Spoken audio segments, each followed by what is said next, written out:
चलते हैं part B पर। पार्ट बी में हम अगले सम्स ले रहे हैं, एकदम सिंपल सिंपल सादे सादे, बराबर समझ लो friends.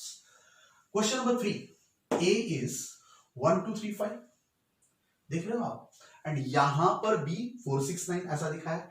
Define a relation R from A towards B.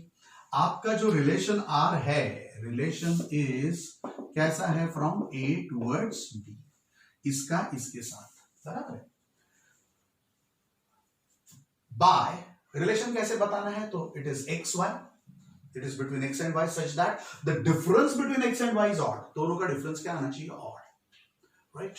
Generally ऐसा जब दिया जाता है difference between X and Y, difference between X and Y बोला जाता है, तो आप जो भी बड़ा है उसमें से छोटा माइनस करोगे ताकि पॉजिटिव डिफरेंस आए। इसलिए ये इसके जगह पर I will consider this as mod of X minus Y. What is mod? Modulus function का मतलब ये होता है friends, you have to take the positive value, negative value लेनी नहीं है। जब भी एक्स माइनस वाई करने के बाद अगर नेगेटिव आता है तो भी उसका पॉजिटिव वैल्यू लेना है, उसको कहते हैं मॉडुलस, राइट। ऐसा कुछ हमने सीखा था area, because area is always positive, distance is always positive. इसलिए जब भी डिस्टेंस फंक्शन कैलकुलेट करना होता है, एरिया फंक्शन कैलकुलेट करना है, तो हम एब्सोल्यूट वैल्यू लेते हैं, जिसको हम मॉडुलस फंक्शन भी कहते हैं। Okay fine.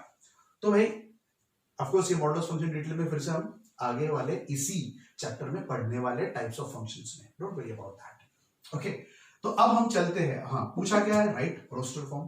तो भाई ये इन्होंने सेट बिल्डर फॉर्म लिखा है, इसको हम रोस्टर फॉर्म में कन्वर्ट करेंगे, मतलब किसका रिलेशन किसके साथ ये बताना है। तो चलो x कहां से लेना है, a में से लेना है, y कहां से लेना है, b में से लेना है, एंड दोनों का डिफरेंस ऑड होना चाहिए।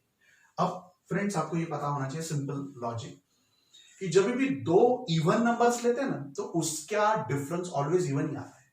जैसे कि 2 4, इसका डिफरेंस लेते हो तो -2 बोलो, उसका पॉजिटिव वैल्यू 2, 2 - 4 2 है ना, 2 - 6 -4 मतलब 4। तो जब भी दो इवन नंबर्स लेंगे उसका डिफरेंस लेंगे तो भी इवन ही आएगा, एंड जब भी दो ऑड नंबर्स लेते हैं, लेट अस से 3 - 5, तो क्या आएगा, -2 and hence 2, positive difference.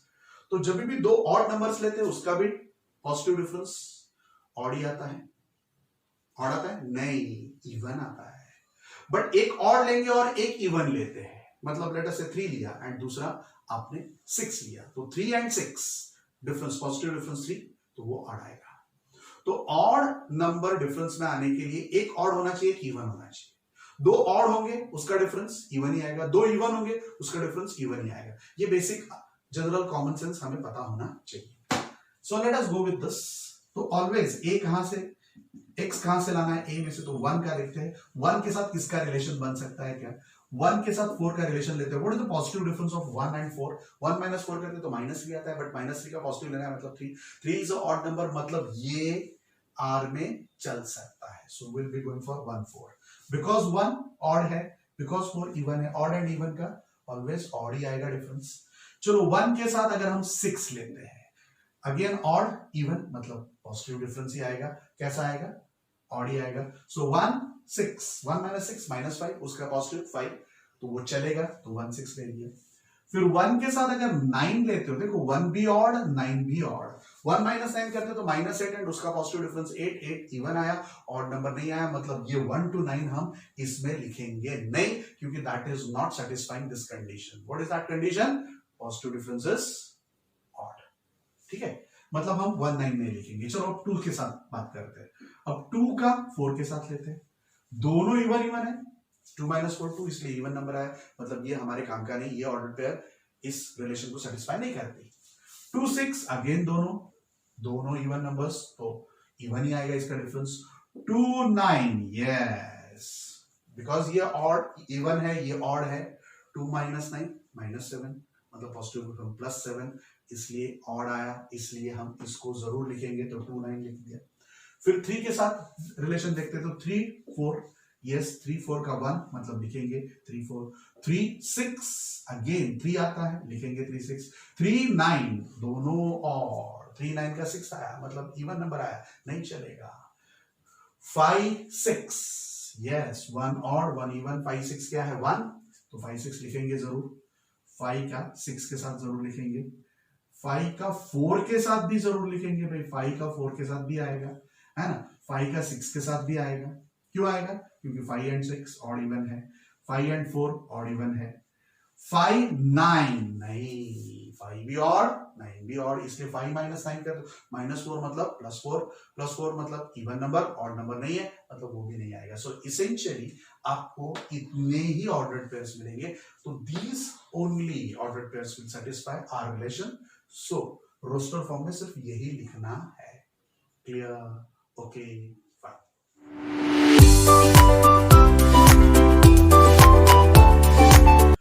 The figure shows a relationship between the sets P and Q. तो ये रिलेशनशिप इन्होंने एरो डायग्राम से बताया।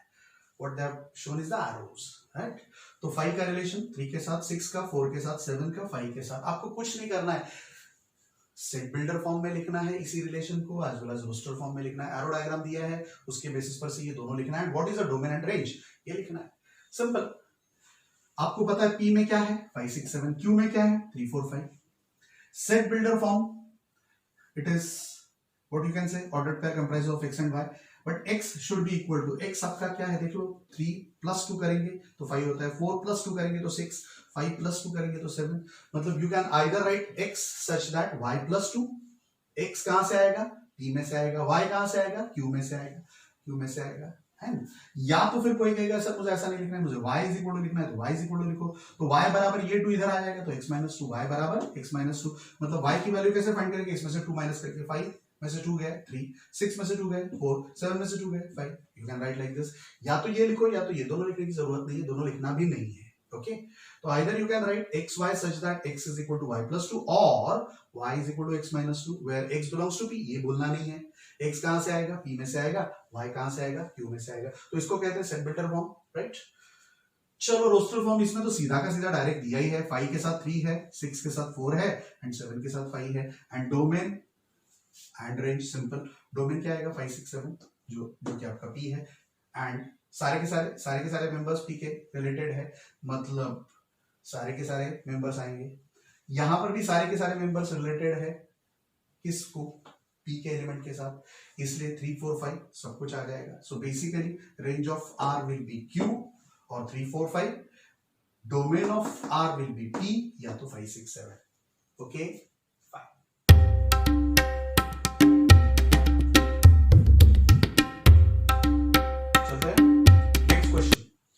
Question number 5. Let A 1 2 3 4 6. Let R be the relation on A defined by ordered pair AB. B is exactly divisible by A. A and B both are from A, and A is this. You have to write roster form, domain and range. चलो फटाफट शुरू करते हैं। B मतलब ये जो दो भी दूसरा एलिमेंट लोगे ना, that should be divisible by A. तो देखते हैं, can you tell me 1 is divisible by 1? Yes. Do you agree? 2 is divisible by 1? Yes. 3 is divisible by 1? Yes.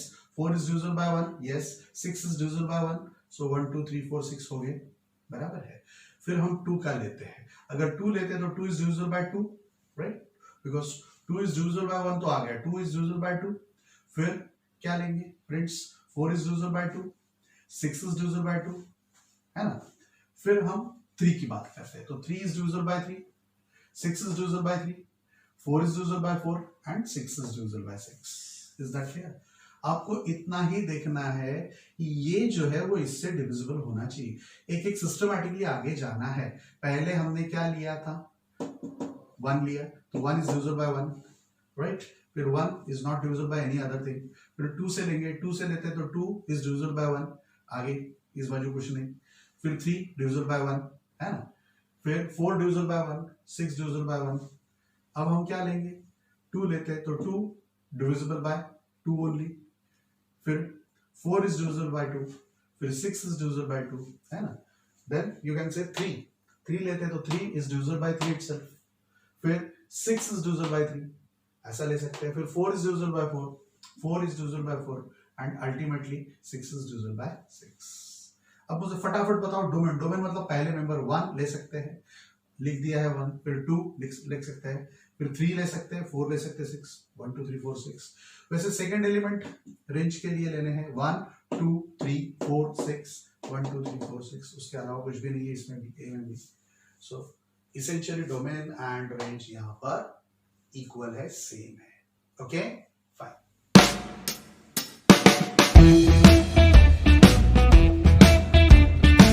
चलते हैं question number 6। Simple again, determine the domain and range of the relation defined by x, x plus 5। मतलब y की value इसमें 5 add करके लेनी है, दूसरा कुछ नहीं। Where x belongs to 0 1 2 3 4 5 ऐसा कुछ दिया हुआ है, तो x की वैल्यू इसमें से आनी चाहिए, ऐसा कुछ लिखा है। एग्रीड? फाइन। यहां पर स्पेसिफिकली दूसरा कुछ भी लिखा हुआ नहीं है। Fine. It can not be like this, it has to be a curly bracket, क्योंकि ये सेट का एलिमेंट है, right? That is what I was confirming from the textbook, right? तो चलो फटाफट पहले तो हम रोस्टर फॉर्म में समझ लेते हैं।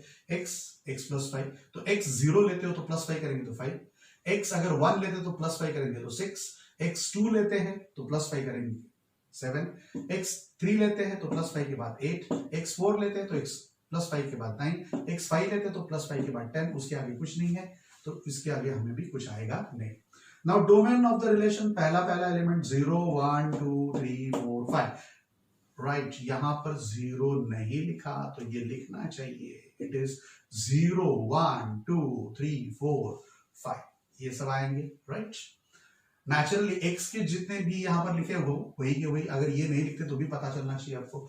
एंड दूसरा, एक बार ये डोमेन लिखने के बाद रेंज डायरेक्टली आप 5 ऐड करके भी लिख सकते हो, मतलब ये नहीं लिखोगे तो भी चल सकता था, बट बेटर अंडरस्टैंडिंग के लिए अभी पहली बार लिखो, बाकी एमसीक्यू में तो डायरेक्टली फटाफट लिखना है।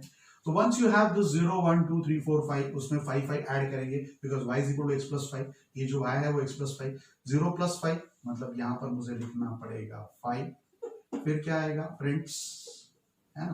पहले लिखेंगे 5, फिर 1 plus 5 6, 2 plus 5 7, 3 plus 5 8, 4 plus 5 9, 5 plus 5 10।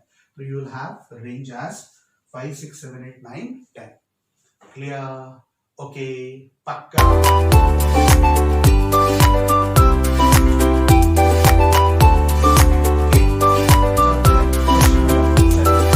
Write the relation R। कैसा रिलेशन है? तो x to x cube, x comma x cube, मतलब ये जो भी लोगे इसका क्यूब लेना है। एंड x कहां से आएगा? तो x is a prime number less than 10, ऐसा लेना है इन रोस्टर फॉर्म। तो ये रिलेशन को हमें रोस्टर फॉर्म में लिखना है। Let us understand this. तो x की value prime number less than 10 क्या क्या हो सकती है देख लेते हैं। x is a prime number less than 10, this is given, so x will be 2 हो सकता है, 1 तो स्पेशल नंबर है, ना ही प्राइम ना ही कंपोजिट, है ना? फिर 2, उसके बाद 3 आएगा, क्योंकि इसके भी 2 ही फैक्टर्स है। I hope you know prime का मतलब 2 ही फैक्टर कौन से? द नंबर इटसेल्फ एंड 1, जिसके फैक्टर्स है वही नंबर को हम कहते हैं प्राइम नंबर। तो 2 3 फिर 5, इसके भी 2 ही फैक्टर्स है, 5 एंड 1, 7, इसके भी 2 ही फैक्टर्स है। बाकी सारे नंबर्स जो भी 10 से कम है उनके 2 से ज्यादा फैक्टर्स है। So these are the prime numbers less than 10। अब y की वैल्यू जो y यहां पर लेना है वो x क्यूब करना है, तो y बराबर उसका क्यूब मतलब 2 का क्यूब करेंगे, 3 का क्यूब करेंगे, 5 का क्यूब करेंगे, 7 का क्यूब करेंगे। सो 2 का क्यूब 8, 3 का क्यूब 27, 5 का क्यूब 125 एंड 7 का क्यूब 343। तो चलो इसके साथ ये अटैच कर देंगे। जोड़ियां कैसे जमाएंगे? 2 to 8, फिर 3 to 27, फिर 5 to 125 एंड 7 to 343। तो ये हो गया आपका रोस्टर फॉर्म। अब इसमें पूछा नहीं है, बट मान लो domain of the relation R पूछा जाता तो आप क्या लिखते? 2, क्या लिखते? 2 3, फिर क्या लिखते? 5 एंड फिर 7। एंड यही रेंज ऑफ रिलेशन पूछा जाता तो इसका क्यूब करके लिख देंगे, मतलब क्या क्या आएगा? 8, फिर 3 का 27, ये 125 एंड दिस इज 347। तो ये बन जाएंगे रेंज ऑफ रिलेशन। ठीक है? ओके, पक्का, बराबर, फाइन। ओके, तो चलते हैं क्वेश्चन नंबर 8 पर। Let a is xyz and b is 1 2, find the number of relations from a to b। याद है number of relations? Number of relations मतलब क्या फाइंड करना होता है? Subset of a cross b। तो यहां पर number of elements in a कितने हैं? 3, number of elements in b कितने हैं? 2।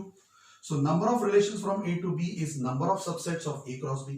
अब number of subsets of A cross B, subsets find करने तो 2 raised to n of A cross B. But n of A cross B मतलब na into nb, na into nb. Na कितना है 3, number of elements in A. nb कितना है 2, so 3 2 are 6, so 2 raised to 6 मतलब total कितने होंगे 64.